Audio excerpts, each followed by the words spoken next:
What you gonna do, brother, when Jeff Townsend Media runs wild on you? Have you been searching for a podcast? Do you want to learn from some great content creators? Well, you've come to the right place. Indie Podcaster with your host, Jeff Townsend, the Indie Podcast Father.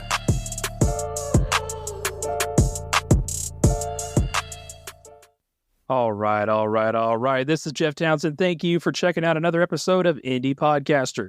This podcast is made for podcasters and other content creators. Certainly don't consider myself a guru, nor either do any of my friends that will be featured in these episodes. But what we do like to do is talk content creation, pick each other's brains, and have a good time. I'm proud to mention that this podcast is sponsored by Indie Drop-In. Now, let me tell you something about Indie Drop-In. This is an awesome network that my friend Greg has created. What he does is drop episodes from independent content creators into his established podcast audience on his feed, and he shares your episodes to an audience that already exists. Yes, it's like free advertisement and promotion for your podcast. He spent a lot of time, money, and effort building it, and he already has an audience interested in the content, and he can certainly help you by sharing your content. It's great promotion. Go to indiedropin.com/creators and check it out. If you're a comedy, true crime, paranormal, or various other different kinds of podcasts, you can benefit from this. So I really encourage you, once again, go to indiedropin.com/creators and see if you can get your stuff featured on Indie Drop-In. We'll go back to the podcast here, Indie Podcaster. So what we've currently been doing is sharing content from 3 different projects that I'm involved in. The first is Good Morning Podcasters with my good friend Fuzz Martin. We also do some content on Podcasting Sucks. And then in these episodes, you will also hear some content from Podcasting Power Hour. Podcasting Power Hour is a live thing we do on Twitter Spaces. We get a whole bunch of great podcast minds together and we talk podcasting. So if you're a content creator, a podcaster, I think you'll take something away from every episode of the content I'm going to share with you. With that being said, make sure you check out Indie Drop-In and make sure you enjoy this episode. I think it's important that we all continue to learn and grow every day, and that will help us become even better content creators. That's certainly what I try to do, learn something new every day. I'm excited to share this content with you. I think it'll be a learning experience for you. Let's get to this episode, and I hope you have a great time listening to it. Welcome to Podcasting Power Hour with your host, Jeff Townsend, a.k.a. the Indie Podcast Father. I'm your co-host, Greg, from Indie Drop-In Network. Podcasting Power Hour is recorded live every Monday at 9 p.m. Eastern Time on Twitter Spaces. Every week, an experienced panel of podcasters and other experts will tackle your podcasting questions.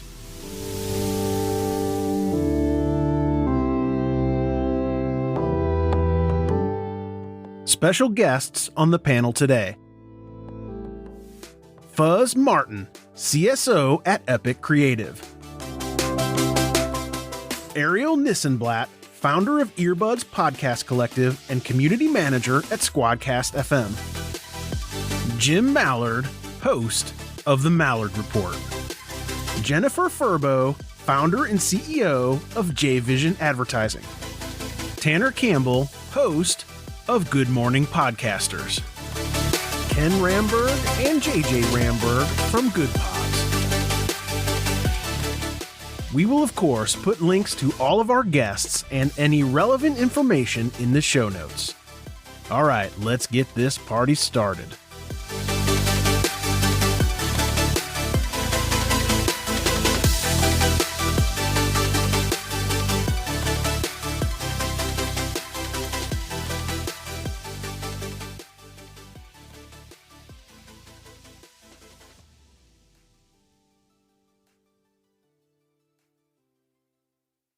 Welcome to Podcasting Power Hour here on June 13th. I'm Jeff Townsend, of course, and my good pal, very old Greg, is going to help me this evening. That's ridiculous. Quit calling me that. I'm very young, Greg. Okay. Very young. The profile picture hello, everybody. shows that. Dang it. I'm going to have to use my glamour shots from 1996. Good year. Hello, everybody. I'm Greg. I run the Indie Drop-In Network. So most of the things I'll talk about are just things that I've done. So hopefully that helps. Okay, we got Fuzz up here also. Fuzz is like, I think the great thing about you, Fuzz, is you bring a lot to the table with what you've done with your stuff as far as like, and I've done it before with a podcast, the local theme. I really love that, man. So I think it's awesome how you're just in your local area. I know, like you said, you go around and people are like, hey, that's that podcasting guy. Yeah. Hi, everybody. I'm Fuzz Martin. I am a partner and chief strategy officer at a fairly large advertising agency. I'm a former broadcaster. I was on the radio for 15 years, was a program director and music director and morning show host and all that. And as Jeff said, I run a very hyper local podcast about a county north of Milwaukee in Wisconsin. And also my wife has a podcast on tech tools for teachers. So I produce and co-host that, but love the space and kind of work within it with advertising stuff as well. So hello. Lovely, man. That's a good pitch. I like that. And like you heard before, if you were in here, Ken is here from Good Pods. Ken is a pretty savvy business guy, and you've been involved with a lot of stuff in the past, even before Good Pods, Ken. So it's good just to have you here in case, somebody you think you can answer some questions well. And I have no doubt you could if you're interested in doing that. So I appreciate you taking the time to do that. I know Good Pods has been very supportive of particularly, even this Twitter podcasting community. So thanks for what you do. No, our pleasure. Thanks. Thank you as always for including us. And we're trying our hardest. We are 100% focused on solving this riddle of podcast discovery, especially for these, the smaller shows that are out there. So that's what we're obsessed with day in, day out, and we're getting there. Getting there one day at a time, following the grind. Speaking of the grind, this next man, he's a pretty awesome guy, and he knows a lot about podcasting. He's a little controversial, goes off the track sometimes. Some people love him, some people hate him, but I love him. It's Tanner Campbell. Thanks for joining, man. Well, you always give me the best intros, and I appreciate it. I don't know if I'm as controversial as Jim Mallard, who suggested that I run billboard ads for my podcast, and damned if it didn't work. So I think Jim is more controversial than me and maybe better than I am. Jim, well, I'll go ahead and let you segue into yourself here. What is it? You have a controversy saying that's like your part of your pitch, don't you? Yeah, it's conversational yet controversial is the tagline to my show, and I go all sorts of fun places, talk religion, politics, and money, because those are the things you're not supposed to talk about. And it's important to mention you've had your podcast for like over 10 years now. Yeah, you can mention that if you want. I just think about it being last week to this week because I'm doing it again tomorrow. So, Old Jim. Old Jim. Just staying after it. Uncle Jim. I have an Uncle Jim. No, anyways, thanks, Jim, for joining us. And Jim is one of the first people I connected with here on Twitter. I think you may have been the first. So I appreciate the relationship we've had over the last, over a year now. It's kind of crazy. All right, so we'll jump into it here. Go Rum actually jumped up first. I know he's got a lot of he's always willing to learn and ask the right questions and try to get better, which I think this is what this space is all about. I think we all kind of take things away from it, even if we're talking through things. So I look forward to hearing from you, Go Rum. What's up? What's up, Jeff? How you doing, bro? I'm good. How are you, man? I'm doing good. Shout out everybody on here. We got Good Pods. That's crazy big. I appreciate y'all for letting me talk. Hey, no problem, man. So what are you going through with your podcast? Is there anything that you're having struggling with that you would like some advice on, or just something that you kind of down in a rut or anything? Sure. I'm interested to learn how to get more downloads. I'm working on that. I have a lot of trouble with that. And trouble finding like sponsors. I got one sponsor so far. I've been doing this for 4 years total. So the sponsors and getting downloads and getting more followers. So when you're saying followers, you mean for the podcast itself. So tell us about your podcast a little bit, because I know a lot of people up here that are more than willing to help just will need to know a little bit about what's going on with it. So basically, I wanted to do radio at first, but I got into a car accident, so that kind of changed things up. Then I started podcasting, and so my podcast is basically a little bit about everything. I interview music artists, producers, other podcasters, TV hosts, a little bit of everything in different industries. And I have a news show every Tuesday with Len Besto from NBC Connecticut. We talk about things that's going on in Connecticut and around the world, and that's pretty much it. I'll kick off the first question I kind of have for you, Ram, is who do you think your podcast appeals to, or who are you trying to appeal to? Would you say? Then I will let others chime in. I want to appeal from age range. I want to say 25 and up, and Okay. Guys and girls. It's pretty broad. I don't want to do all the talking here. Tanner, yeah, go ahead. You can kick it off. 25 and up. There's a lot in up. Do you want people like old Greg listening to the podcast? This is some bullshit. We used to call it 25 to dead in radio. Yeah. Like, We're not dead. 25, like 60. So, and this is not a question that's meant to poke fun. I've not listened to your show, so I don't know. When you say 25 to 60, is your content the kind of thing that 25-year-olds and 60-year-olds are generally interested in? Because those are, just speaking from an age demographic, that's a very different demographic. Do you think your content would appeal to such a broad age range? Honestly, you're right. Probably different episodes because they're all different. It can it'll be for that crowd. Like if I interview like a younger person that's like 21, it could be like for the 25-year-olds. And then like if I'm, my news segments with Len, that's for like, I want to say the older people. So one of the things that could make getting more downloads difficult, this is a marketing problem, right? It's partially a discovery problem, partially a marketing problem. But if the people you're trying to reach are this broad in interest and age and behavior, it makes it very difficult to design your marketing in such a way that you're going after specifically who you want.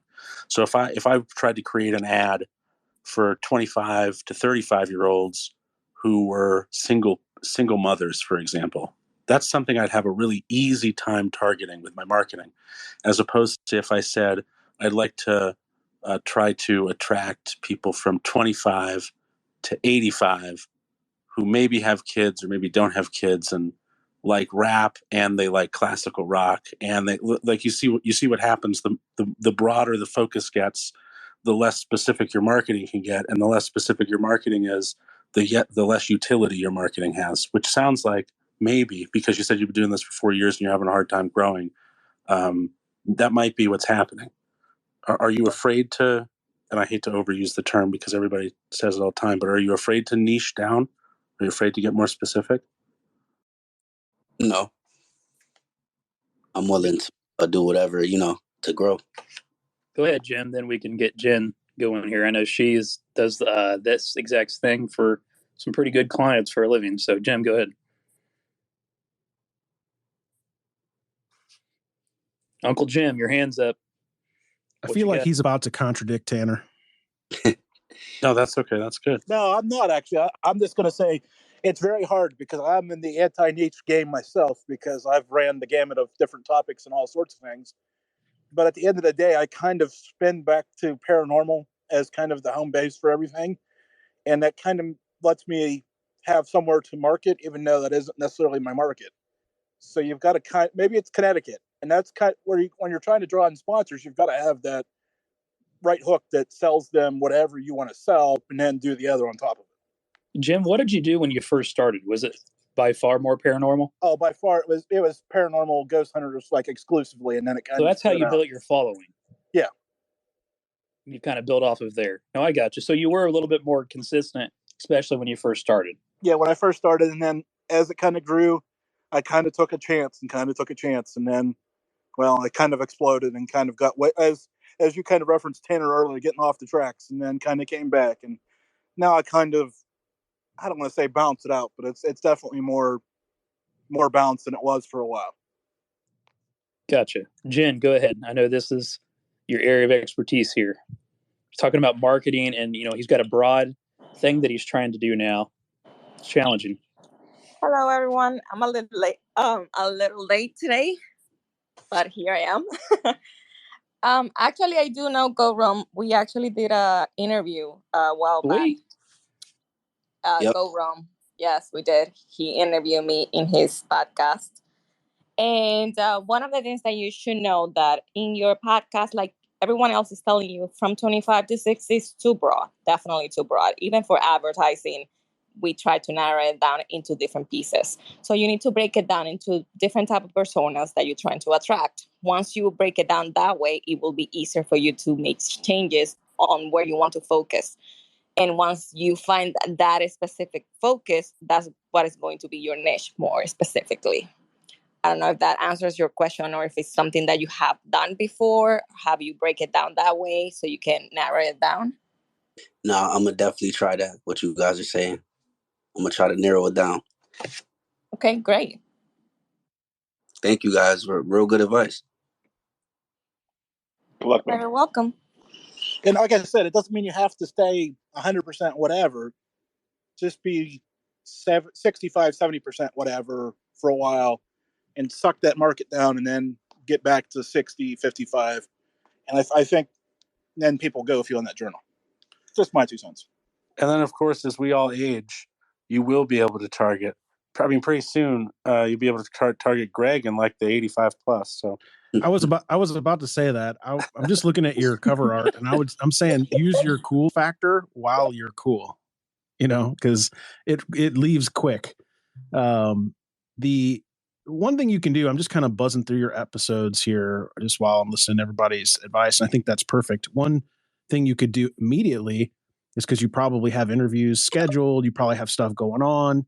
I would think, let's just pick 25-year-old people as just like a spot to stick in for the short term, and think, with this person coming on my show, what could I ask them and what stories could I tell where a 25-year-old person would relate to it and or care about it? Like, I think that'd be the very first switch you do, like just the mindset, instead of letting the interview go anywhere it goes and do what it does. Try to focus in onto something whatever you decide on, if it's not 25, but focus the message for those people, even if you already have interviews scheduled. Like, just don't hang up from this and be like, that's it, cancel. I got to get new people. Thank you. Really appreciate that.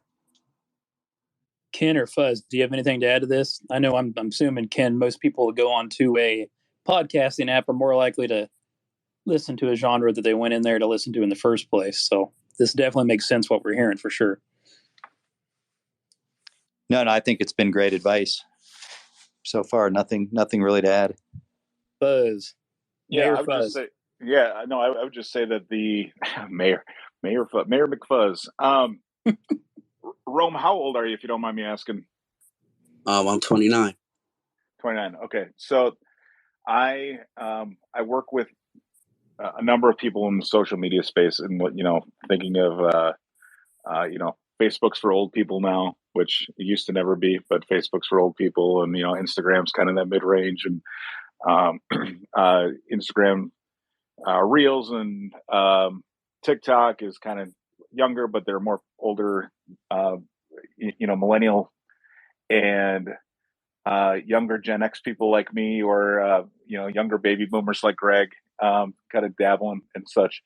But the difference right now in the way people consume media between a 25-year-old, so you're talking almost that would be Gen Z, right? So you're talking somebody in Gen Z versus 60-year-old is going to be, old Gen X or pushing young, baby boomer. And the way that those 4 different age ranges in there consume media is completely different, and the things that they care about are completely different. So even like the reason I asked your age was like I wouldn't try to start a new show myself as a 43-year-old geared toward 25-year-olds because I don't speak what they want to hear. And so just making sure that you have your finger on the pulse of what they're looking for if you really want to get to that. My daughter's turning 18 here. She like listens to the Tiny Meat Gang, and which is hilarious. I'm fucking sorry. What is the name of it? Yeah, the Tiny Meat Gang. It's they're exactly what you're thinking. But it's just like they better not be exactly what I'm thinking. That's actually Tanner's nickname. Yeah. But that's the kind of stuff that they're listening to right now. She's got a show that she listens to with a guy who dresses up like a frog and gives advice, or some lizard or something, and gives advice. Oh yeah, the guy from Reddit. Yeah. That's the name of the show. No, those are two totally different shows. Oh. But the kind of the vibe that they give, way different than the kind of stuff that I would listen to. But it's so just kind of like understanding your lane is essentially where I'm going, and knowing that it's not just who you're interviewing or what you're asking, it's the style of delivery, it's the style of the kind of content that we grew up or we've been accustomed to ingesting. You need to make sure that you're giving them what they want in that regard. So 25-year-olds typically going to be some more absurd or a Tiny Meat Gang group kind of thing versus like Your Mom's House kind of comedy podcast or something like that. So just really deliver the way that each generation is expecting to consume. Thank you, appreciate that. Real good advice. Tiny Meat Gang, yeah, I remember that one. No, we have a little bit less people than we had the last couple weeks, which is kind of a good thing, because if you have a question, make sure you jump up, or you want to discuss something, request to be a speaker, because I think we have some good opportunities to deep dive into things a little bit more. With that being said, thanks, Roman, for popping up here. We can go to Gary now. Tell us about the content you create and some of the challenges you're facing.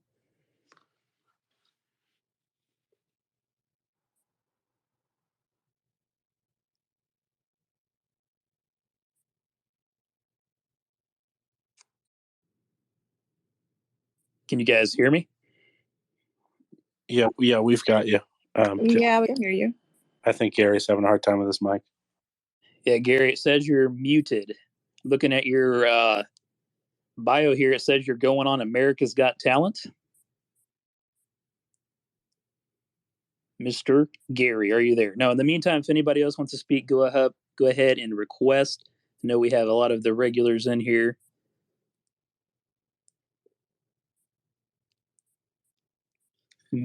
Mr. Gary. No, go ahead, Greg. What are you going to say? Well, if Gary's ready, let's go to Gary. Gary, are you ready? This is always comical to me, because I imagine that the person on the other end is like frantically fumbling with their phone trying to figure out why no one just panicked. Like, did I ask to come up on stage? Like, what is happening? I think I got it now. He requested. He definitely just came off of mute. So, Gary, are you ready, man? Negative, Ghost Rider. The pattern is full. He's trying, but he's just not there yet. Maybe you could, Gary, if you leave and come back, leave the space and come back, and I'll get you up when you come back, man. So, Jeff, I can tell you about an experiment I recently did in the dead space here. Okay. So I've been trying to improve my retention, my audience retention, which I believe is one of the most important stats you can manage. Okay. And, I hear people complain about pre-roll ads, and, they don't want to get a bunch of ads when they first click on a podcast. So what I did is, for like the last 2.5 months, I cut a best clip out of the show, played that first, introduced the podcast, and then played my pre-rolls after I like staged it, like, all right, we're going to, let's go pay some bills and then we're going to get right into it. It didn't make any difference in my audience retention. Like nothing noticeable. Like I bet if I really crunch the numbers, maybe there'd be like 1% or 0.5% or something, but it made a negligible difference. Why do you think that is? I think that podcast audiences are more accommodating for ads than we give them credit for. I agree. Anybody else have anything on that? I mean, Also, I think with podcasting, it is. I mean, when people said that to begin with, Greg, I was pretty suspect because I feel like the place where you expect to see that stuff, and so it becomes more acceptable, is the pre-roll. I mean, maybe it's because I've been listening to podcasts for a while and creating them for a while, but when I get hit with 3 ads before the podcast starts, that's less annoying to me than it is like standard. I'm more irritated by the ads in the middle. And that seems to be counter to the advice that mid-rolls perform better. I've not actually seen the data that mid-rolls perform better. That's the prevailing wisdom from... And I'm going to double down on Tanner's point. There's nothing worse than a mid-roll that is placed horribly wrong. Yeah. What do you mean by that, Jim? Just elaborate on that a little bit. Well, say somebody's mid-sentence and it gets interrupted by an advertisement because it was placed at a time like 15 minutes in. It doesn't matter why. They're just slapping that bad boy in. And it's horrible. And while I've got the floor and up on a soapbox, I listened to a podcast about a month ago because I'm like, oh, I searched on the Apple Store for a very specific question I had. And I'm like, there it was. This person promoted they had the answer for it. And I'm sure none of us do this, but this lady had a 15-minute podcast. I'm like, great, I can consume this and get my answer and move on with my life. Well, 15 minutes later, I felt like she sold me a conference, a book, a leadership program, and something else, and did not answer the question. Oh, no. Yeah, it was bad. That's the Like, worst. I was to the point where I almost fired off an email to this lady, but I didn't because I realized that it probably would have got posted because I'm not going to say the word I was, but you can figure it out. That's exactly the type of review that ends up on Twitter, and then there's a woe is me thread. I don't understand why anyone hates my podcast. I think that's the side effect of programmatic, right? Is because you can pick the spots where programmatic gets inserted. But if you do that, I know when I hosted with Megaphone, I could pick those spots, but I mean, usually you just kind of pick the spot and let it repeat episode to episode, which isn't great because exactly what Jim just described has a really high probability of happening, and it is extremely irritating. I pick the spot on my stuff every episode, but since I feed drop every episode, I don't get the luxury of putting in a nice ad pad or whatever they're called. I can never think of the name, but like to ease it in there, which is what I would do if it was my own content. But since it's not my own content, it is abrupt and I don't love it, but I think as long as you're producing the value, people are pretty accommodating. You know, it would be dope is if the podcast index people could create some kind of namespace that you could write into the meta of an MP3. Like you could drag your MP3 file into like podcast chapters, for example, to provide all that extra meta. And one of the things you could do is mark the insertion points so that you were kind of working in the reverse order so that the programmatic platforms looked for that tag as opposed to you having to tell it where it was for every episode on the platform. That'd be kind of cool. I don't know if that's possible, but that'd be pretty cool. I do like how the new Buzzsprout ads have that tone that ramps up before it gets to the spot drop, so that it just kind of brings in, so you as a listener know it's coming, and it's not that abrupt cut. And that doesn't solve the question we're talking about of where that drops, but I was thinking even if you're doing it on your own, if you dropped a tone in there or some sort of music sting, that might help with that transition, and also finding it when you're dropping it into, if you are able to place in your in your hosting platform where those splices go, that you can easily see where that belongs. I'm still a fan of baking them in. I really am. Like, I feel like every time we try to automate something, we just ultimately degrade its experience and quality just a little bit. And I really don't like the programmatic ads or streaming ad insertion, because I feel like there's no way to do it really clean. Yeah, but your earning potential goes way down. Yeah, how do you mean that? It depends also on the perspective that you're looking at it, because as an advertiser, and if you place the ads, for example, at the beginning of everything, people can actually leave and be like, you know what, these ads always are like in the middle. I'm not going to watch this. But then if you put it in the middle, or like after a few minutes, people want to keep watching it because they got caught up with whatever they're listening or whatever they're watching. Instead, they find that advertisement in there, and maybe it can cut their attention. It depends how you look at it. But then at the same time, keep forgetting that the regular television back in the days, it was the same way. When you're watching cable, you watch whatever show that you're watching in there, even the news or anything, and then you're gonna be cut off in the middle and get those commercials. So it's basically kind of the same idea. That's the way I see it. Yeah, I think that's the basic argument for why mid-rolls perform better for advertisers. I just hate them. I know, but what can you do? We are in that industry. We need to put it there because we are getting clients that are paying us to do that job. So what can you do? Listeners have it so easy. Podcast listeners have it so easy, though. I mean, it's the only platform aside from some YouTube content where you can, if you don't like it, or if you've heard the same ad 100 billion times, you can just skip ahead. Do y'all remember when like putting an ad in your podcast? This is going back to like 2012, 2013. Putting an ad in your podcast was like, listeners would absolutely shit a brick over you doing that. You would lose so many listeners over putting ads in. And now people are like, oh, ads are pretty cool. I guess they're funny. Yes, Like I the remember Super those Bowl. 2012 days. It's just like the Super Bowl. What do you watch every time that you're watching the Super Bowl? You're watching the commercials, and they're epic if you ask me. Like, I'm there just for the commercials. I don't know about you. Hi, I want to add something. My name's Ariel. Thank you for having me. I think the reason Super Bowl ads are so awesome is because we treat them like content. They're not, Yeah.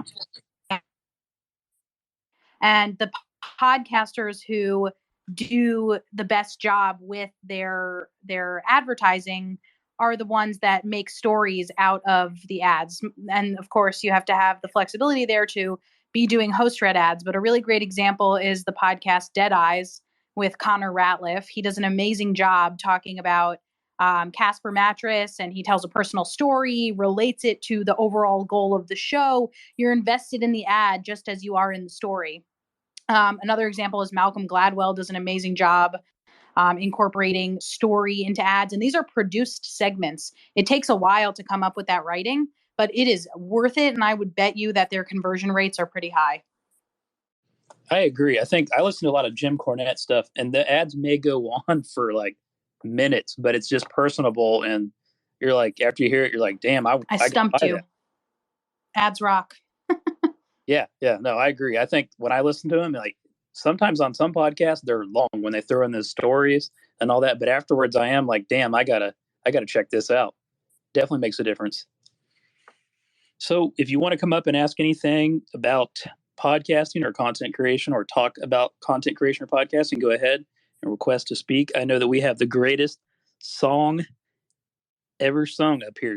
How's it going, and what issues are you facing, or what questions do you have, or what do you want to talk about? I'm just reaching far. The table is the greatest song ever sung poorly. That's an important. Thank you, Tanner. Yes, it's a karaoke podcast, so the name is apt. What do you guys do when something goes horribly sideways and you have to redo a whole bunch of stuff? And I just mean this from an editing standpoint, because that's what I'm doing tonight, is I'm re-editing an entire episode because something didn't save to my backup system. I make Tanner and Greg fix it. Well, first of all, if that's not a great host read ad for recording redundancy right there. I've never heard one. Yeah, it was the edit that I didn't save. It wasn't the recording. Oh, That's well, good. okay. So one of those things is you turn on automatic saving in your DAW. And if your DAW doesn't have automatic saving, you better get a grown-up DAW that has automatic saving. I don't want to name it because I love it to death, but it does have the automatic save. I don't know what I did. Did you not save it the first time? No, I think it auto saves every time I open it and then start editing the transcript. I thought. What DAW is it? It's Descript. Yeah, that should auto save. Yeah, maybe your internet was down. That's right, because it does go that way. It doesn't do a local, does it? Also, damn you for calling Descript a DAW. I should have been on that faster. You should have. I can't believe that got by you. Yeah. You can yell at me later. It's just because you find me charming, Tanner. Yeah, that's true. He's using the greatest DAW poorly. Wait, how do I equate that to his? No, actually, that is pretty accurate. Anything that I do on this end, I still kind of fumble through. So yeah, Descript is the karaoke version of a DAW. I think for one, you've got to have redundancy built into your recording setup. If you're using, I've actually never recorded directly into Descript, but I assume that what are you and your co-host in the same room? No, everything's entirely remote, so we're recording elsewhere and then importing into Descript. Basically, I mean, I didn't lose that much. I just basically lost a lot of formatting for my transcript, and I had to re-edit a whole bunch of ums and a whole bunch of crosstalk and things that nobody actually wants to hear. I guess my solution would be don't use Descript, but yeah, I mean, you know what we do when we mess up is we just do it over, just like you're doing. Yeah, back in the old days, that's what we had to do. Jim made fun of me for saying back in 2012 earlier because he's been podcasting since 1952. But but if you screwed up back in the old days, man, I mean, you just had to redo the entire damn episode. It was terrible. We'd be recording on like Windows Media Recorder, I think was the first thing I ever recorded in. That's a great question, though. I'm not sure there's a great answer to that. I mean, well, no. In this case, I don't think there is. I mean, he's using Descript. Descript is supposed to autosave, not only locally, but up to the cloud. So that sounds like... It's also entirely possible that while I was editing, I had a drink or two and I accidentally deleted it. Who knows? Well, there's that. There's that. The truth comes out. That'll do it. You can't edit and drink. Can't drink. Outsource your editing. Get rid of it. Exactly. And then if they make the mistake, then they have to pay. All jokes aside, as bad as I am at it, it is kind of one of my favorite parts. It's like the thing I don't ever want to outsource. I love sitting here and doing this. You could outsource your drinking. No, I can't. Please. No, I've actually enjoyed outsourcing it because I feel like I have more time to focus on the content, So I agree with Ariel there. I think it's made a world of difference for me, and even avoiding burnout. Because to me, that is, I'm not saying I don't enjoy it, but it's a hell of a lot of work when you also want to keep that content quality. Or you can that is true. We could maybe go weekly if we didn't do that. So, Jim, go ahead. Sorry. I was going to say, well, you could do what I do and never edit. Oh my! How do we let Jim up here? Yeah. Sorry, I'll go back to my corner now.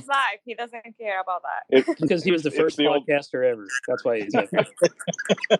What's a podcast? Photographer My time. Get it right in the camera. And you don't have to Photoshop if you get it right the first time. But I mean, Ariel's right. The first thing you ought to be outsourcing is the editing, especially if you're inefficient at it, or if you find yourself making mistakes at it, or if it's just taking up a lot of your time. I mean, I know people who, when they first start out, it used to be that everyone would just start out with Audacity. I feel like that's where most people who are going to be in this room started editing their own podcasts. And I remember I'd have people come to me and be like, so I record my episode, it takes an hour to record, and then it takes like 2.5 days to edit. And I'd be like, what? And they're like, yeah, getting it perfect and getting the EQ right. I'm like, do you even know what an equalizer is? And they're like, no. I'm like, then how do you know if you got it perfect? What are you doing to yourself? Why are you trying to make something perfect when you don't have an understanding of what perfect even is? Outsource that shit as soon as you can. And the price almost isn't even an excuse these days, because between between Eastern Europe, the Philippines, and Thailand, you can pay people in those areas something that seems like nothing to you, but is like a week's worth of wages to them. And they do a really good job. If you can deal with like a 1 day time difference and some communication challenges from time to time. But I mean, like, you could outsource your entire month for probably $20 an episode to Thailand, and maybe 40 or $50 an episode to the Philippines. It's pretty damn good. It's really affordable. Here you That's go. what I pay in the U.S. Really Yeah. selling me on this, yeah. So, Greg and Tanner, Greg, I know you were talking about the other day. What is that one that's at that $50 mark that seems to be pretty? I mean, people seem to be pretty pleased with it. What was that? I can't remember the name of it. Could it be Produce Your Podcast? No, it was like Pod Machine or something. It was ever the one that was on Pod News a bunch lately. Pretty much, if you Google Pod something, you'll come up with a podcast producer. I've heard genuinely good things from somebody who switched to Pod Machine after Podfest. So yeah, it seems to be pretty affordable, and people are saying good things about it. So that might be one for people listening to consider if they're interested. Bear, you requested the mic. Bear Marketing, what's going on? Hi, how are you? Good. So, what does it take to have a podcast? Patience. Yeah. Or are you interested in starting one, maybe?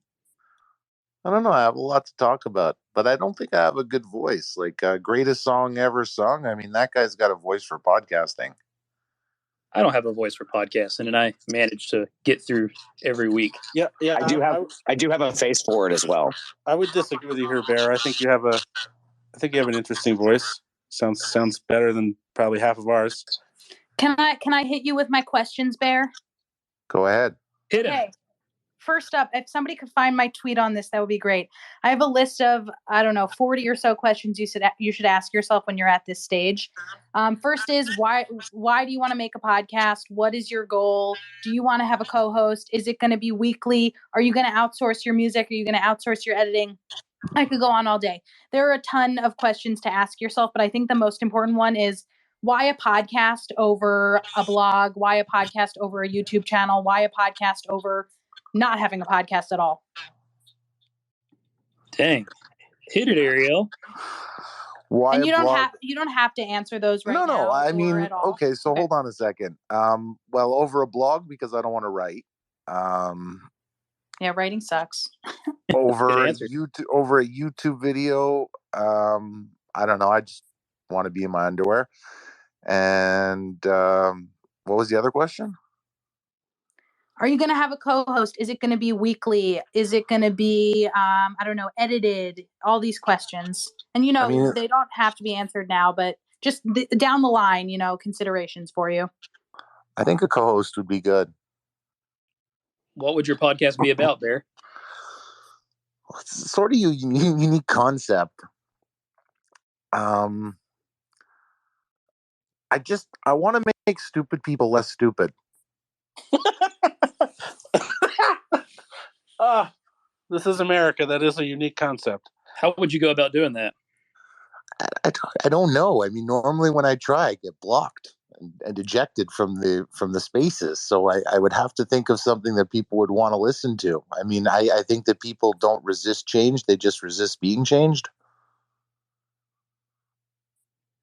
I would recommend if you're thinking about this, I would map out like what would your first 26 episodes be? What would the topic be for those episodes? Write it all down. I do mine on a whiteboard, but you could type it out, write it out, whatever you want. I know you said you don't like writing, but for this case, you'll want to. And then just determine, like, does this all fit into what you would consider a show? Do all these topics fit into what you consider a show? And then structure something around it. Or look at your list and say, no, that sounds like too much work, and then bail. It's one of those two, I'd rather just pay someone to do everything for me and just literally just sit there and have to talk, bring the audience, bring everything. I mean, I just want the easy button. I also, you could consider testing out the concept on TikTok or something like that. Like, it's a much smaller lift and it doesn't have to be as edited on TikTok. So come up with one of your making stupid people less stupid rants, or maybe it's an interview, whatever it is. Make a 60-second to 3-minute video on it. See if the concept takes off. See if people are interested in the concept. You could even do the same just by like being a guest on a podcast and seeing if people are, and then ask the podcast host if they got great feedback from your episode. You know, do people like this spiel, this shtick that you're doing? Sorry for all the Yiddish. Oh, it's okay. I don't mind a bissel Yiddish. Now, I don't want the video because I think that people would be able to see my face. Would be, you know, I think that would be very condescending face. I think that's you don't even necessarily need to do face on TikTok. Like, there's other ways to do it. You could do audiograms.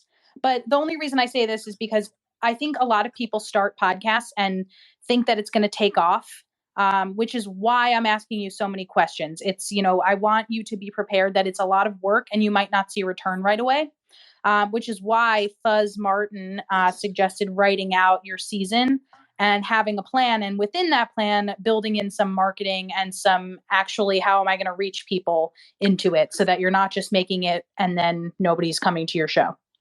So return, not like financial return, but like even just people, you know, whatever you want from it. Yeah, exactly. Hey, Bear, can you give me an example? I promise there's a point. No, don't do that. One of the, why not? I'm not setting him up. I'm interested because I have interest. Podcasting sucks here, Tanner. Yeah. I'm curious. Yeah. Yeah. Oh, no. What's like one of the things that, like, give us a taste. What's one of the things that might make a stupid person less stupid? I'm trying to envision the format in my head. Does one of you want to have me on their podcast?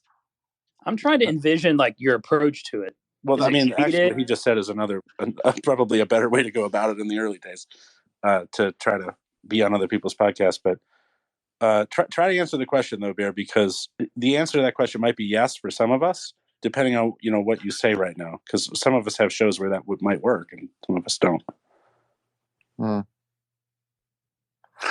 think Seinfeld in a podcast format.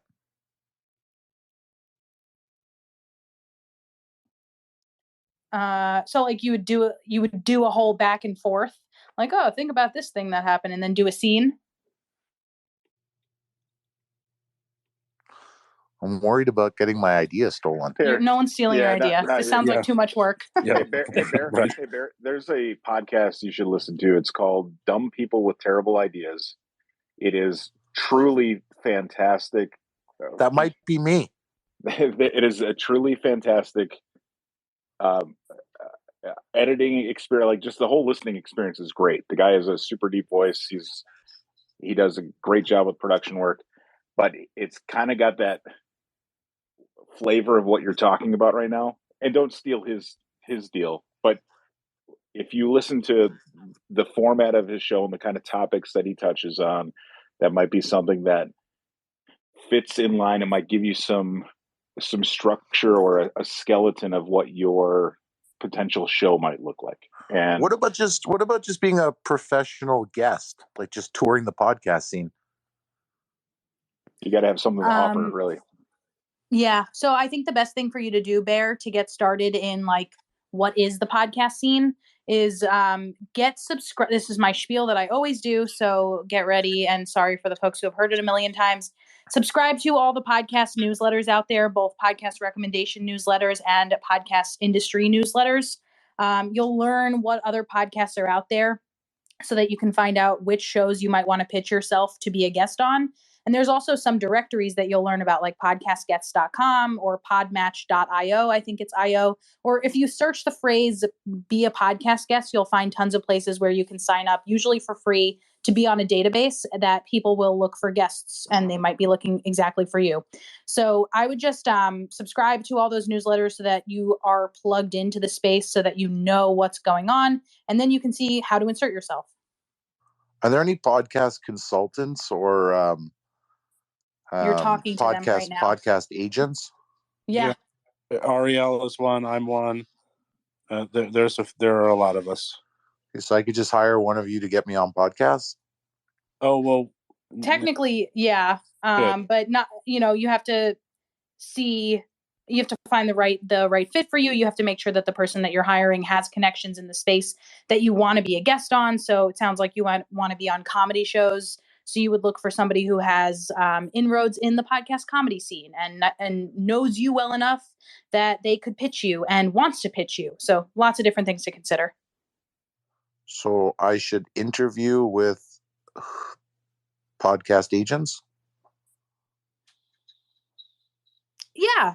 I think you should first and foremost learn about the podcast scene, learn who's doing what, and find out how you want to be kind of seated among those people and those entities.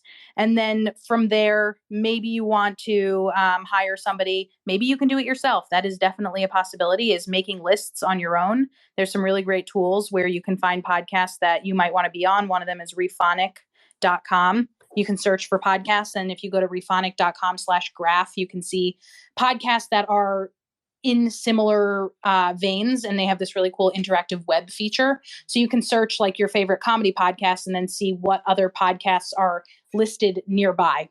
So that might be a really great way to pitch yourself to be a guest on shows. Do you have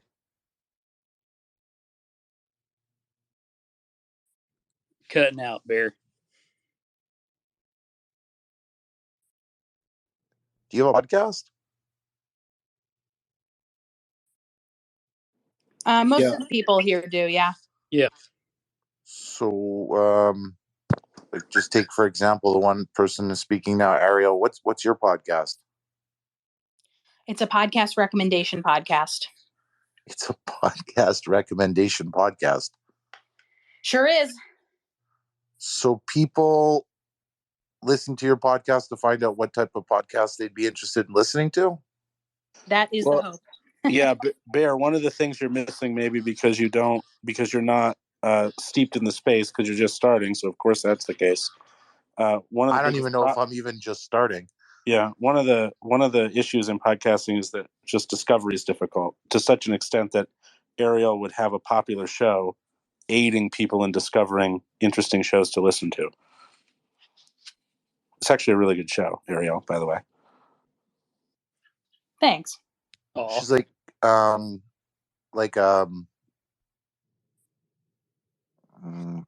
someone who finds you a job. Yeah, kind of, sure. All right. She's like a matchmaker that matches people with their interests of what shows they should be listening to. Is there a fee for that? Is that subscription based? What? To Your get podcast. matched on shows? No. Most podcasts are free. Some have some content behind paywalls. My podcast you can get at earbuds.audio if you're interested. Mostly it's a podcast recommendation newsletter that has an accompanying podcast. I'm actually about to record it once we hang up here. But yeah, there's a lot going on there, and there's a list in order to get your podcast recommendations featured there. Each week of the newsletter is curated by a different person, and anyone can curate a list. But right now we're booked out until September, which is good and bad. But ultimately the goal is to, find people their next favorite podcasts. Hey, thanks, Bear. We appreciate you sparking this good conversation. We have a couple people waiting to hop up here and get to it. So appreciate your time, Bear. Thanks. Podcasting Power Hour is part of Indie Drop-In Network. If you are a podcaster looking to grow your listeners, check out IndieDropIn.com. Indie Drop-In is always free, and we have opportunities right now for comedy, true crime, scary, and paranormal podcasts. Just go to IndieDropIn.com to learn more. 80s and 90s. You are up next. Thank you for waiting patiently. Thanks, Jeff. No problem, Bear. 80s and 90s. Are you there? Yeah, you probably scared them off, Greg. You're born. Maybe you have to call them by their full name, the80sand90s.com. Are you here? Yeah, maybe. All right. Last call for 80s and 90s.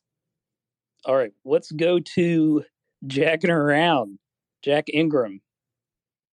How are you? I'm good. How you doing? Good.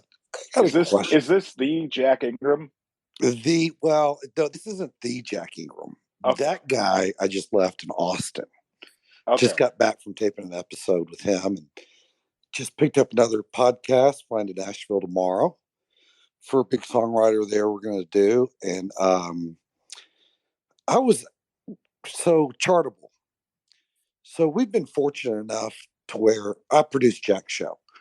Obviously, I'm not Jack Ingram. Chartable. So we consistently rank under the music commentary.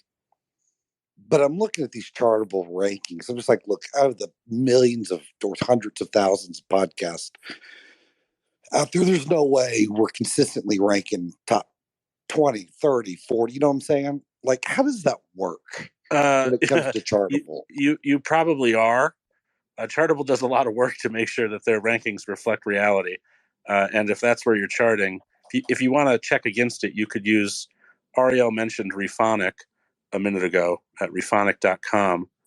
And they also have their own charting system, which I don't believe is just a mirror copy of Chartable. So if you wanted to compare it from someone else who's collecting that data. But here's the thing, Jack Ingram's producer.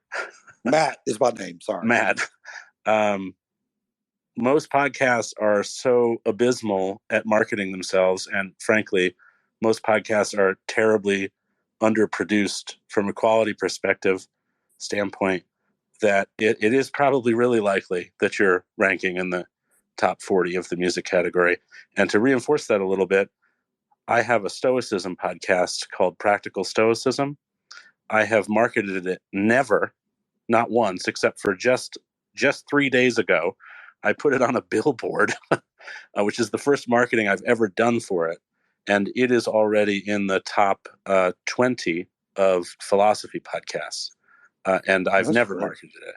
So if your podcast is good and you have interesting guests, if that's relevant, if your podcast is good and you're decent at marketing it, it's pretty easy to crack the top 100 in any subcategory. It's a little bit more challenging to crack the top 100 of primary categories, but you can do it. It's easier than people think. That's right. We've cracked the top 40. I think it's under the music category. We've cracked the top 40 twice. Yeah, that's probably real. I mean, if Chartable says it's real, it's real. Well, which list is that? Because Chartable tracks Apple, Spotify, Stitcher, It's only and they on have their Apple. own. That's what's interesting. So we never come up on Spotify. We haven't, but it's always Apple music commentary and Apple Music. Yeah, if Chartable is showing you ranked on Apple, they just pull that directly from Apple. So that's real. The Chartable also has their own rankers, which are only podcasts that use Chartable. The Reach, and they have a bunch of them. Mean? I have no idea what that. It's unique users. So it's what they believe unique users are. So Reach is unique people. Got it. So like when you're 2,500 and within X Apple podcast, that's what that means. Yeah. So if you're number 10 in their top 100 Reach, you have more individual unique likely IP addresses or device IDs than whoever is number 11. Got it. Thank you for answering, because I've on Chartable daily, and you try to find out. It's difficult to find out what reality is. And you got to email them and make a friend over there and talk. I mean, Tanner and I have gone through this for advertising stuff. Like, you really have to dig. Last but not least, for all you podcasters out there, when do you see? I guess when you really get a podcast that starts taking off, the hockey stick effect. Do you wake up one day and it's like, holy crap, what's going on? Or do you see that happen over a period of weeks? Or is there really not a hockey stick effect per se? This is gradual. This is so funny because You said your name was Matt? Yes. Matt, I don't think you realize that you probably have more listeners than anyone in this room. I don't know, man. I mean this. And God, I mean, I'm coming from complete ignorance. Well, that might be, but it is also probably also true if you're in the top 40 of music in the primary music category. You likely have a more successful podcast than anyone in this room right now. And it takes a lot of time. That was the individual that was talking beforehand. It just takes so much time. And it's so, because we do ours on video too. We use the video element for marketing purposes, but it is a lot of time and a good stress. A good indicator is there is a producer on the show. Yeah, the producer that's dumb enough to put up with 2 artists like me. If a podcast makes enough money to be able to pay staff, it's a big show. Well, there's the caveat. So let's just put it like this: I produce these 2 shows, but I also have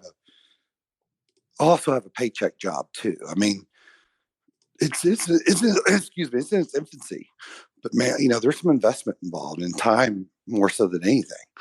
$100 to get to Austin a day and back. So, for gas alone. So yeah, we're not making money per se. So it's a slow burn, but we'll get there eventually. And, it's fun. And these artists are doing it out of a passion project. I'm doing it to hopefully make a living from it exclusively, but these artists really enjoy interviewing their friends. And hey, Matt, can I ask a question real quick? Yeah, go ahead. How many downloads are you getting per episode? The last episode for Jax, we got in the first 30 days about 4,500. And it doesn't matter who our next guest is. We're about to start releasing episodes again. Jack had to take a little vacation for 30 plus days. So we had to take he's about to announce that on his next episode of why he had to disappear for a few months. And that episode will get more downloads. You could be a guest on Jack's next episode, and we're always consistently getting more downloads. So we're at the point now where it doesn't really matter who the guest is, so long as I can get Jack to be consistent. Yeah, that's interesting. This tracks because you and I are in our respective categories, although philosophy is a subcategory of society and culture. So but I don't think music has subcategories. Maybe that's why. But you and I are both, we rank the same in our respective categories, and 4,500 is about what I get in a 30-day period. A little less than that, maybe 4,000. So that's interesting.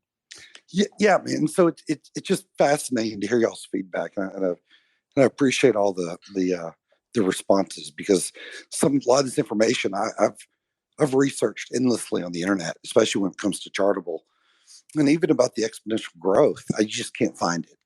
Well, I'll tell you something real quick, Matt, and I'll get some claps up here. I know from some of my co-hosts and co-speakers. There are a lot of people on the internet giving advice who've got no goddamn business giving advice on the internet.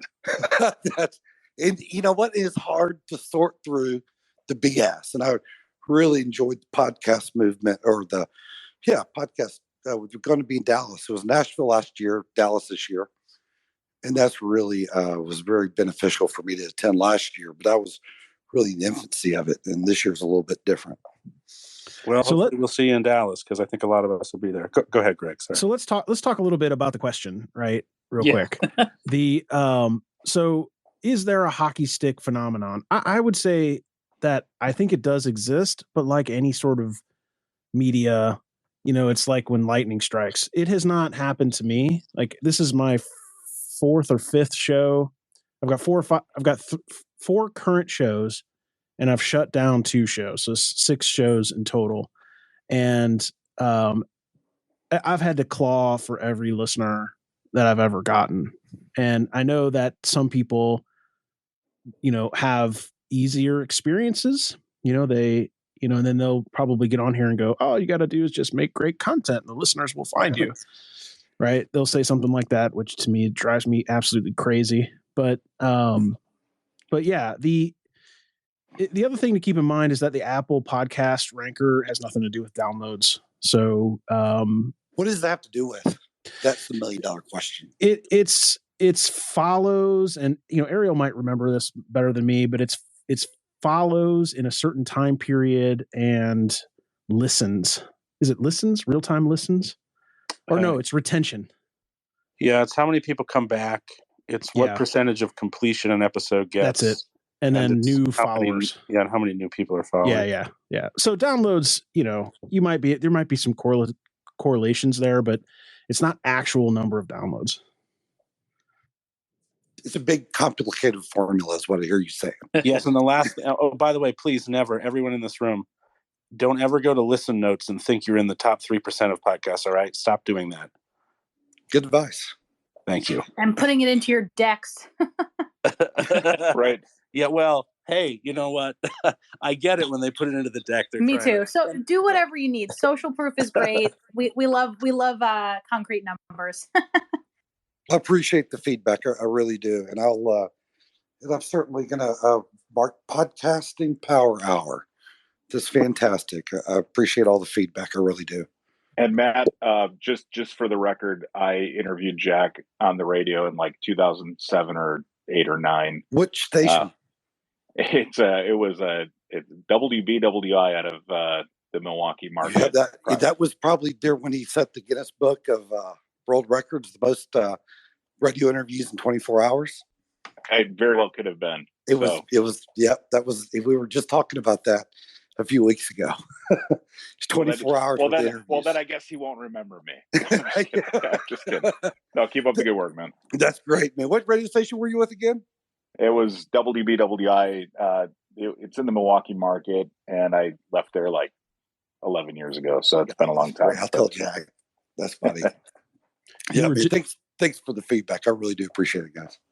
You were just used, Fuzz. I'm so sorry. I know. Just a number. Now I realize he was going for reach, not for quality. He is Mayor McFuzz to you, Greg. That's great.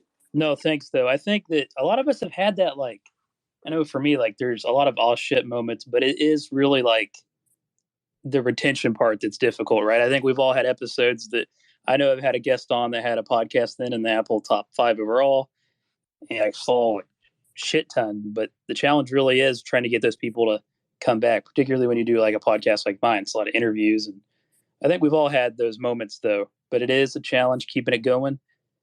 Speaking of keeping it going, Ashers, thank you for waiting. What's going on? Yeah, thank you. I had a kind of a strange question. I have 2 podcasts.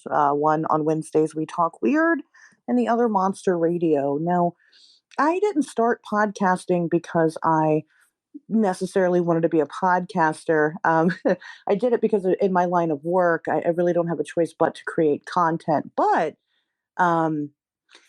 I'm kind of really trying to focus on melding those 2 worlds together. And what I wanted to do recently, the show's done awesome. Both shows do really well. And I mean, I know it's just kind of a slow crawl to continue to grow, and they will. How do you ask people to come on their shows? I've got a couple of really big shows in mind that I'd really like to go on, but I know when people approach me and ask me to come on my show, it kind of seems desperate and unprofessional. And I feel like if I were to make a call out on social media, like, hey, book me, I'm really important, it kind of comes off as really cocky. So how do I do that in a nice way? Does anybody have any tips on that? Yes, I do. Also, yes. I had to unmute to laugh. I would have somebody pitch on your behalf. Do you have a co-host? Yeah, I do actually, and he's a wonderful hype man. Yeah, I would write your own letter where you explain in third person, your bio, your background. I can send you an example of a pitch letter that I send out to on behalf of some of the people that I work with when I'm trying to get them on podcasts. But basically what I do, sounds like you already have a list of shows that you would love to be on. That's half the battle. And then it's about knowing enough about those shows to figure out where you could plug in the best way possible. So maybe it's a full-on guesting experience, but maybe it's just plugging in for a segment of the show. Maybe it's starting out with promo swaps and then going to a full guest swap situation. I think often they do sound desperate because, unfortunately, and it shouldn't be this way, but it's kind of desperate to be like, hello, I think I'd be the perfect guest to be on your show. I love your show so much. I would love to be a guest. But if you have your co-host say, hey, I'm pitching, I want to tell you about somebody amazing that I work with. She loves your show. I think she'd be a great asset. Here's what she can talk about. That's a ringing endorsement, and that can really be a great way to get yourself in front of these people's eyes, and then they can consider further how you might best be able to plug in. Jim, go ahead. You've had your hand up. I think Greatest was next. Greatest was next. Myself first. Yeah, I'm just gonna echo Ariel. Tanner will tell you that I'm very cagey about what I do outside of podcasting because I keep my work life and this life separate. But I've been in sales and marketing for 20 plus years, and Ariel hit like the real key on networking, referral. And when you're networking, always go into it with the mindset, not what they can do for you, but what you can do for them. So the more people you know, the more people you know by proxy. As long as you are, keeping everyone's best interests at heart, you'll get results back. So now Awesome. I'm going to piggyback off his point and say, who shows do you want to be on? Because I'm like the paranormal person around here. Coast to coast specifically. My next goal is coast to coast. And then I'll also just add something that I found to be really helpful when pitching for anything, not just pitching guests, but also pitching for podcasts to be featured in podcast listening apps or podcasts to be featured in newsletters, is before you even send your official pitch, send a pre-pitch. Get them warmed up by saying, hey, I love your show. How do you typically like to receive pitches for your show? And then they can write back to you and let them know exactly the template for how you should be reaching out. And you've already warmed yourself up to them so that the next time that you show up in their inbox, they've seen your email address already. And Jim, I feel like you were about to try to do some matchmaker stuff there, were you? I can help her, that's for sure. Yeah, you guys are in the same space, aren't you? Yeah, close enough. And well, I'm not. I've had George Norrie on my show, so I can help her with coast to coast. And hey, Ariel, would you work with somebody like Asher's? Because I know you do some of this. I do. My slate is completely full right now, but it's definitely worth for us to DM and chat. Yeah. Just one other piece from a public relations and pitching standpoint, and Ariel, everything you said, I was clapping and giving thumbs up here in my basement, so I don't wake up the child. But all podcasters are in their basement. Okay, it's perfect. True. All right, good. We're all in the same space. I would also recommend not pitching yourself as a podcaster, but pitching yourself as a subject matter expert. Yes, very much. If you pitch yourself as a podcaster, it goes back to that point that Ed Greatest was making about the, what are you offering them? If you're offering yourself as a subject matter expert, you are beneficial to them. If you're offering yourself as a podcaster, it sounds like it's benefiting you to be on their show. So if you're having somebody else pitch for you, or if you're pitching yourself, I am an expert in this space, in this paranormal space. Here's what I can offer you. Here are some of my credentials. And this is why I would make a great guest on your show, essentially. Well, I'm reading your bio, Asher's, and you could be like, hey, I'm Asher's. I'm a cryptozoologist, and I'm a full-time witch. Like, that's a great pitch. I'd take that. Speaking of which, see what I did there? Asher's, reach out to me because I have a show that features paranormal and scary type shows. And then if you look through that show, which every single week there is a independent creator being featured, and any of those shows look interesting to you, I'll connect you via email, and I'll break the ice for you. So, maybe I can get you a couple of listeners and get you on a couple of shows. So maybe between Jim and I, and we can hype you up. Yeah, I love all of these ideas. It's been hard because, I get a little frustrated because people know what I do because I have a podcast. And again, that wasn't necessarily what I set out to do. I didn't start this to become a podcaster. And while it's silly that I have no issue booking like actual physical events, I really struggle on this virtual space. And I think that's, I agree with pitching what I actually do as opposed to the show. People will come to the show because of what I do. Essentially, I threw that in there. Hey, I do this, but also I have this show. Go listen to it. I want it to do well because at the end of the day, I want to make money. But I agree with all of this. Yeah, I'll definitely get a hold of you guys.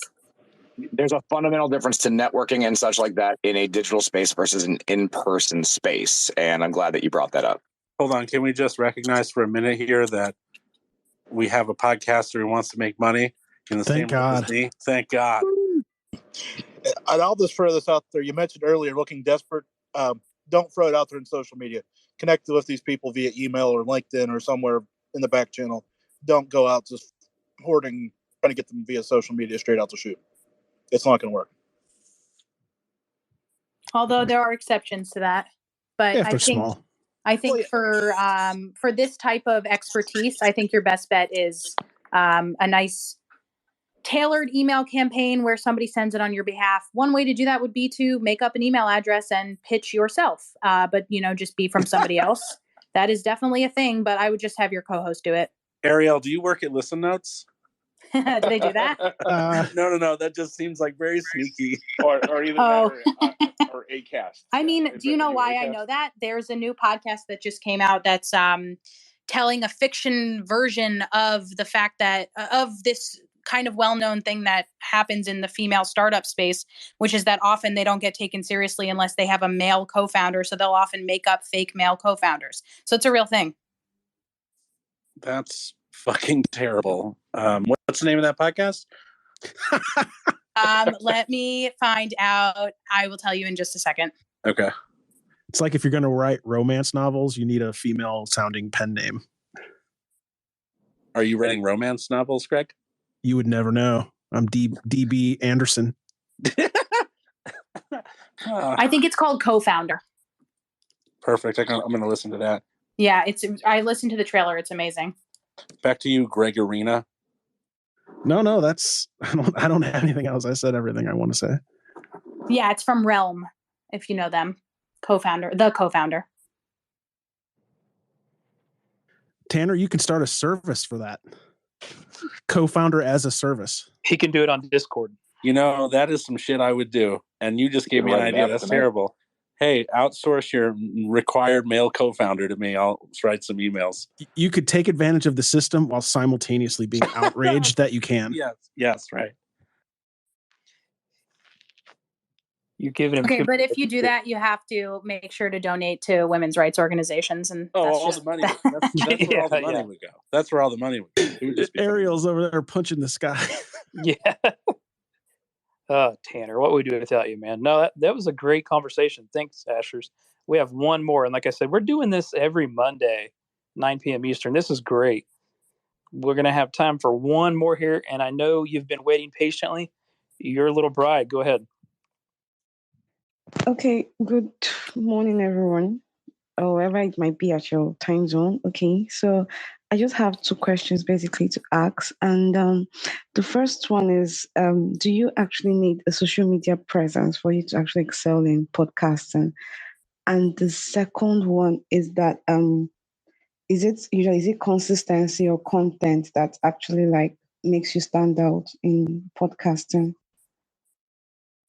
So the questions are, do you need social media, and is consistency the thing that really matters? Exactly. Consistency or content, which one really matters? I'll let somebody else start. Hey, Jen, you want to go ahead and start just in general? I mean, outside of podcasting, then we can deep dive into podcasting. Yeah, sure. First of all, yes, you need to have an online presence on social media. It's not just for podcasting, it's for every single type of brand or business. That's a must. Like anything can happen. And if you don't have an online presence nowadays, no one can actually find you, and you can use it to promote using different type of content. And when it comes to the second question, you said about consistency in the type of content. Well, consistency can be either a schedule that you are consistent of, right? That you can know that you can manage, a schedule that you know that you're comfortable with and that you're not going to cheat on, or that you're not going to feel overwhelmed or anything like that. So it depends on how you see what is consistency and the type of content that you're looking at or that you're going to be sharing at. It must be something that you are 100% sure that you want to share it and that you want to promote it, that you want to tell stories, that you want to tell testimonials, that you want to share like different type of tips and advices, depending on what kind of your goals that you're going to have on your social media. It's something that can actually help you out to promote if in this case is that you're trying to promote your podcast organically. You can reach out to different type of audiences. They can help you out to create even more content, and you can take it from there. But again, like I don't like to point it out until on something that is too consistent, because a lot of people keep saying consistency is like for you to show up every single day, which it not necessarily has to be the case. For some people that are really successful on social media, not all of them are there every single day. And it's something that you have to manage that can work for you and that you feel comfortable with. That's my opinion. And I'm always happy to, when it comes to starting your first podcast, I'm a big proponent of having it be, a lot of people think they have to start with something that's an hour long and it's got to be every week. But I'm really big on encouraging people to approach podcasting as a 30-minute endeavor or less, and that they should probably schedule it once every other week. So you're giving yourself 2 weeks per episode, because it sucks to sign up for a level of burden and responsibility that you find out later you can't actually maintain. It's easier to sign up for a lesser burden and find out as you get better at it that you can handle more and you can then add more to it. So I'm a big fan of just starting with a light lift. I think Ariel actually said that earlier in regards to something different. But start with a light lift, get comfortable, get competent, find yourself in it. And then if you want to get, if you want to go weekly or you want to go twice a week or something, work yourself up to that. What do you think, Fuzz? Hey, there we go.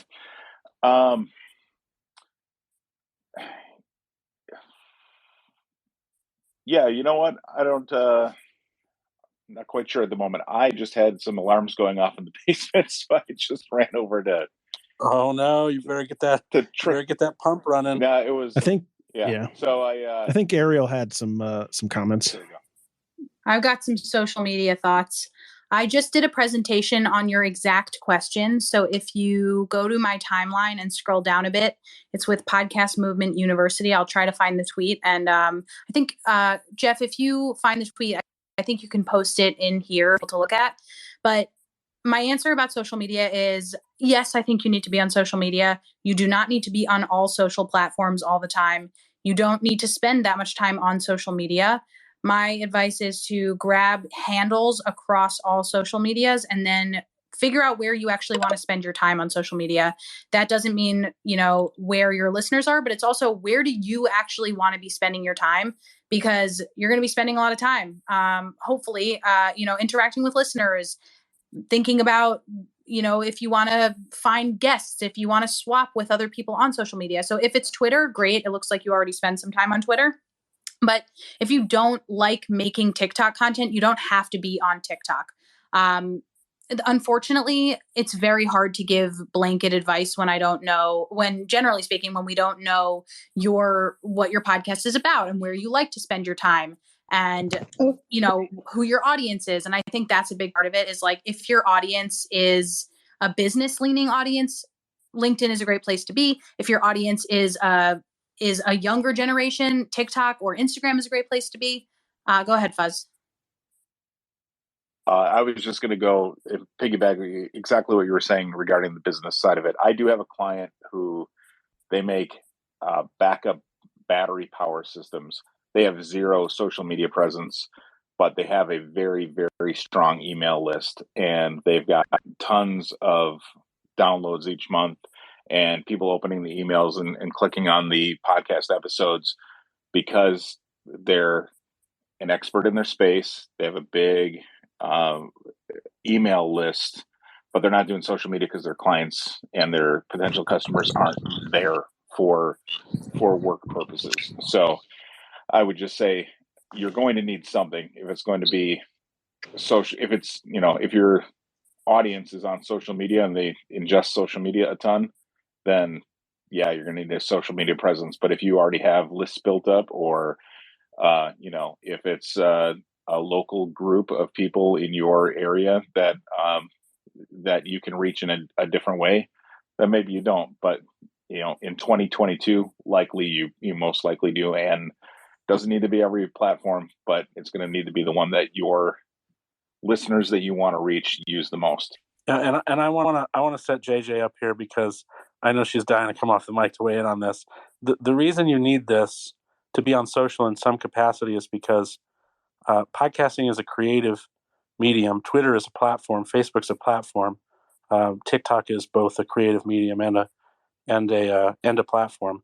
And on platforms, it's possible to discover things, but mediums themselves don't have built-in discoverability. So podcasting doesn't have a Twitter, it doesn't have a Facebook, it doesn't have a TikTok.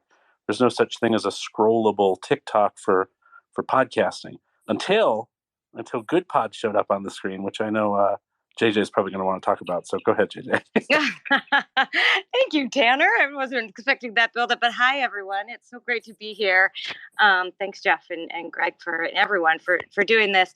I just wanted to say, well, I mean, a lot of you already know what Good Pods is. It is basically social media for podcasting, right, where you follow your friends to see what they're listening to. Which is a discoverability place. And we find a lot of people, are on our feed, see what their friends are listening to, and then listen to it. So it's a great way to find podcasts and as a podcaster, find listeners. But more than a commercial for us, which I'm, of course, always happy to do. But I just wanted to tell you that I've done a ton of research about where people find out about podcasts, right? And word of mouth is the biggest one. And so if you think about it, right, social media is a way to find out about things. But if you don't already have a big presence on social media, to Ariel's point, you're going to be spending a lot of time building up that presence and then hoping that some percentage of that presence is also podcast listeners. Right. So, and to the point before, it is great to have some presence on social media for building your own brand, but I wouldn't necessarily assume that that is all going to translate to podcast listens. And so if you're just thinking about podcast listens, you want to get to people when they are ready. You want to get to listeners.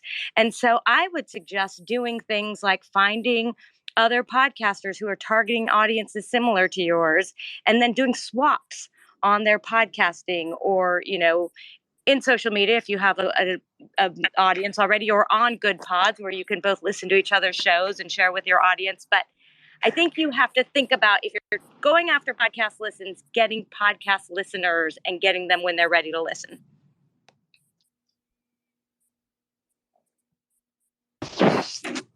Lovely. Anybody else have anything to add to that? Never doubt the power of TikTok.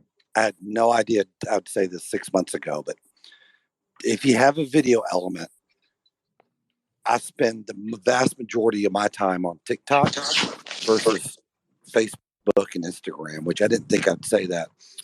Probably to a fault, but I didn't think I'd say that 6 months ago when I launched the TikTok channel. But TikTok is everybody's on TikTok.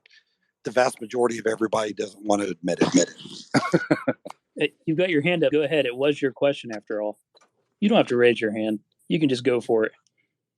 Okay, so I wanted to answer Ariel's question. She's asked me what my podcast was about. So it's a family, mental health, relationship, and action kind of podcast that just covers all of those things. Yeah, that's what my podcast is all about. That's awesome. Thank you for sharing. I think it's helpful for me personally when trying to learn things about community spaces, or when trying to plug into a creative space, is to know what mistakes people have made before me. And I think a big mistake that a lot of podcasters make is only following other podcasters on social media one thing that you need to make sure to do is, yes, follow all the people who are here, because these people are going to tell you what to stay on top of in the podcast space, what trends you should be responding to. Maybe there's opportunities to pitch yourself to good pods, things like that. But you also need to make sure that you are following influencers in the family, addiction, all those different spaces. I know it's weird to say an addiction influencer, but there are definitely people who are talking about thought leadership when it comes to addiction and to family and relationships and things like that.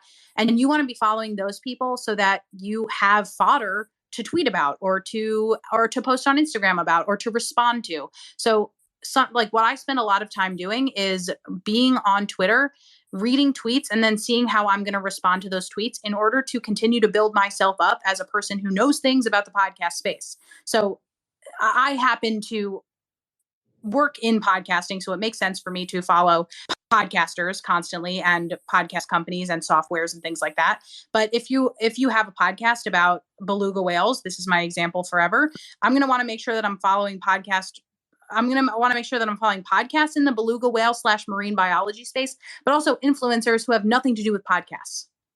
This sounds familiar, Ariel. I mean, did we talk about this? I really need a new thing. It's always beluga whales for me. You can go to narwhals. Those are cool. I sometimes do mitochondria for some reason, and I don't know about it.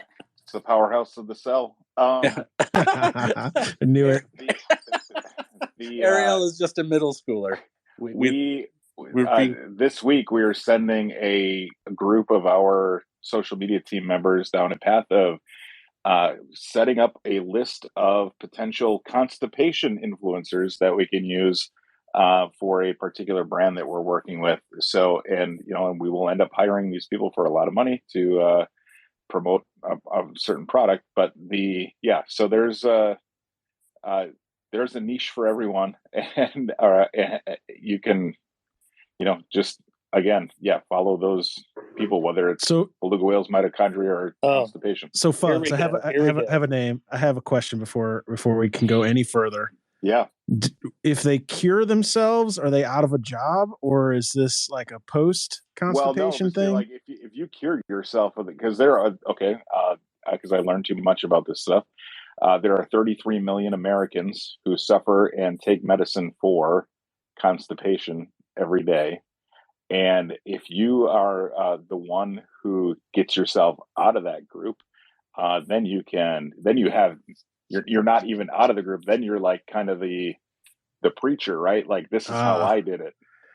It's like the weight loss person. Yes, exactly. So imagine you wake up every day, you go, today's not the day. Hopefully tomorrow. Is this as annoying as like listening to vegans tell you they're a vegan? You know what though? These people are suffering from a legitimate ailment, and it's not by choice. None of them chose to be constipated, and their life sucks because of it. So let's have some empathy, guys. But also, it's also funny to talk about poop. So you're saying that when I put that in my college roommate's coffee back in the day, that wasn't cool? No, you could have launched his career. Yeah, right. Yeah, we're actually now paying him $5,000 a month to promote a product while dancing. So. Oh, well, hey, we're a little bit over like a half an hour, but I made the comment earlier that it was a smaller group, but we've maintained well over 50 since we just got into it. So this has been great. We're going to be doing this every week, Mondays at 9 p.m. Eastern, but we will go through our usual philosophical closing thoughts for the evening. I will kick it off and just say that I think it's important that we all participate in things like this because there's always room for all of us to learn and grow. And I know every time I do one of these, I certainly learn a lot. Never be afraid to keep learning. That's my thoughts. Greg, you're next. I have learned today a very important fact that Mayor McFuzz and I are the same age. Oh. No. I knew when you said 1996, I'm like, oh, Greg graduated that year. That's why I used that. That is absolutely true. Welcome to the younger baby boomers, and I'm never going to forget that comment, by the way. Never. Right. So I learned today that if Jeff calls me Old Fuzz, we're done. never helping out again. No, I do want to say, Jeff, thanks for putting this on every week. I know you promote the heck out of it, and I think this is a great group of people with a lot of fantastic insights. And I learn as much by listening as I hopefully help with a couple nuggets here and there. But you guys are all great. Thank you. Oh, thank you, Fuzz. And I won't ever call you old Fuzz. Don't worry. Phew. Ariel, you got to have some deep philosophical, great closing thoughts here. I put you on the spot. Oh boy. Yes. My rant for today is that you should make 10 interactions on social media that pump somebody else up before you do any of your own self-promotion. I like that. That's like a challenge for everybody. Tanner, can you make a challenge like that on your closing thoughts here? Can you beat that? I don't think you can. I'm actually going to do the exact opposite of that and tell you that tomorrow's episode of Good Morning Podcasters has a conversation about NFTs and podcasting from Uncut FM, which I think you'll find pretty interesting. And hilarious name for a company, by the way. Isn't it terrible? I knew of all people on this stage, you would have heard that and been like, I'm sorry, what did they call it? Yeah, it's quite a thing to do. Yeah, quite a thing to do. I almost thought they were going to just be based elsewhere, but they're in California, so there's really no excuse for not. I thought they were French, and therefore it was more okay, but maybe not. Maybe not. So if you want to check out Good Morning Podcasters, it's a day podcast about podcasting for podcasters, and I'd love to have you as a listener. Total selfless plug. Thanks, Jeff. This is one way to use your time. Jim? Thank you, Tanner. Jim Mallard. I'm going to go kind of, sort of in the middle here and say it's great to pump other people up, and I think you should do that, but make sure you're also promoting yourself. And I don't want to say I'm the worst at this, but don't feel guilty about telling somebody about your show. I'll just leave it at that. Yeah, if you don't toot your own horns, sometimes it may never get tooted. Influential quote there, Jim. I will say, toot your own horn around people to whom you want to listen. So, like, I'll never promote my show because I'm I assume that none of the 48 people that are in this room right now live in Washington County, Wisconsin, where my podcast is focused on. But if you were, I'd be talking about it. But otherwise, I'm just here to help pump you up. All right. Jen, you have any pumping up you can do on your closing thoughts here?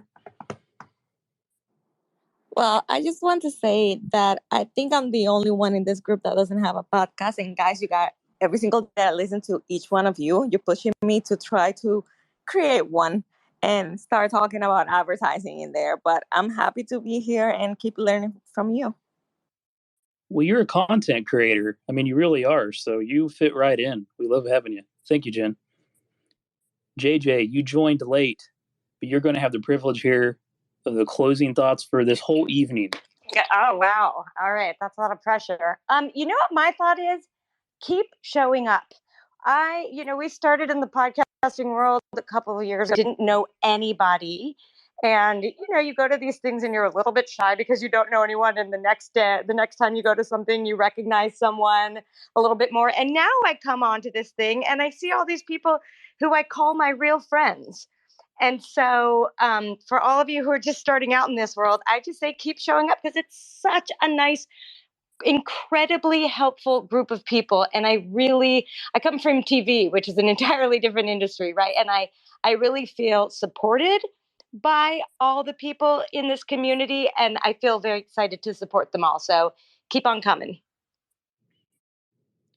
Beautiful, JJ. Thank you. And Fuzz, for your knowledge and your record here, there actually is somebody from Washington County, Wisconsin, in this room right now. It's Chris. Chris? You see him holding the wrestling title belt down there. He is from Washington County, Wisconsin. Oh, really? Oh, wonderful. I'm looking for the wrestling belt. He's giving you the peace sign, man. Make the connection. You're about to go to 2 listeners, Fuzz. Outstanding. Hey. My wife and you, my wife sometimes, and you. That's awesome. All right. Thanks, everybody, for joining. Come back next Monday at 9 p.m. Eastern for Podcasting Power Hour. Keep being you. Keep being great. Tanner Campbell. Goodbye, everybody. See you guys. Thank you for listening to the Podcasting Power Hour. Everyone is free to participate on Twitter Spaces every Monday at 9 p.m. Eastern Time. To join, just follow Jeff at podcast_father or Greg at Indie Dropin. If you found this podcast helpful, go into your podcast app and write a quick review. Other podcasters will see it and know this show is worth listening to. Also, I'll put a few links in the show notes for ways you can support the show. I think by now you know we love our coffee. Have a great week. That was a really fun one. That was fun. Yeah, it was really good. What do you think, Jim? Was that fun? He doesn't know about our cool down period where we just kind of chat while everyone's exiting the I'm glad building. he's doing this. I turned on my fans and put my phone down for a second. And you guys Yeah, you can. No, we're just cooling down, letting everybody, hang up and just, it's just some random chaos talking. We should talk about Jeff being on my show in July 26th. I don't know how that fits. Jim, what are you doing, man? I like talking shop. My listeners have come accustomed to me bringing podcasters on just to talk shop. I'm going to talk to a random person in the world, and I'm going to tell them my podcast. They're going to know a lot about podcasting and only have listened to your show. Hey, I've actually had paranormal guests on mine. One time I did it on site. Those are good. Hey, I had a director of a call center on last week, my friend. So anything's possible. It's so weird to me. Like I said to you on Twitter, like you're the only. I have never seen that work unless you're a celebrity. It does. So you must be a celebrity. I have a good time doing it. Yeah. That's all that matters. I mean, it's like I told you the other day. I have my name on it, right? So it has to be about me. And exactly. All Greg cares about is money. So I mean, that is not true. That is not true. My show. That's why his background's green. My show is so in the red. It's going to take a lot of coffees to get it into the black. Let me just tell you. Well, coffee's black, so every coffee should get you in the black. Well, for temporarily. Bad jokes. Okay, dad jokes. Yeah. I'll make the puns around here, buddy. Yeah, it was a pretty. It ended up pretty good turnout, to be honest. Yeah, hopefully everybody. Jeff, when do you put the new schedule up? Do you put it up on will you put it up tomorrow so people can set the timer? Yeah, tomorrow morning I'll make it, and tweet it, and yeah. Yeah, what people might not know is that you see the little recording going on. We are gonna, mildly edit this and publish it as a podcast. So if people, want to go back and try to hear the advice, because I'm sure nobody's taking notes, right? So if people want to go back and hear some of this stuff, we're gonna make that available. I just think that's the nice thing to do. Blue Collar down there actually does take notes. I remember that a couple weeks ago. He was actually a pen and paper, and well, he's ready. He's ready for class. Like most people are just, they're on their nightly walk and walking their dog, or their fourth beer or whatever. I just like 9 p.m. Eastern because that's what time my show is, so it kind of gets me ready for tomorrow night. So Jim, are you gonna submit a paranormal show for me or what? We can give it a test drive. Yeah, I'll get you one, and I'll get you. I'm working on my kind of best of each category that I kind of threw out to you. Oh, okay. Yeah. So, yeah, the true crime interviews are hit and miss, but if you have like a really well-known true crime podcaster or somebody like that, we could try that too. Yeah. I think you'll get some. I'm kind of throwing that all together. I kind of was inspired last week to start doing some different things. So, and as you know, it all comes together quick. Yeah. All right. Well, I think we should wrap it up, huh? Everybody's exiting the building. Yep, I'm going to exit the building too. Thank you. All right. See you, everybody. All right. Bye-bye. Thank you for checking out this episode of Indie Podcaster. I really do appreciate it. If you're interested in learning more about this podcast, you can go to podcastfather.com. If you're interested in all the different kind of work that I'm doing, you can go to jefftownsend.media. Contact form on there. various other different podcasts and projects that I'm involved in that I think you will enjoy. But again, thank you for supporting me, and make sure you support Indie Drop-In Network like we covered in the beginning. Get your podcast featured on there. Until I see you next time, take care of yourself and keep being you and keep being great.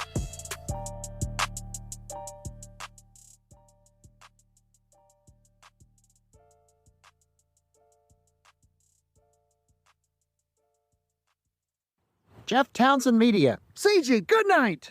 And the question is, do I stay here? Will you be back? Are you gonna come back? Will you be back? Are you coming back?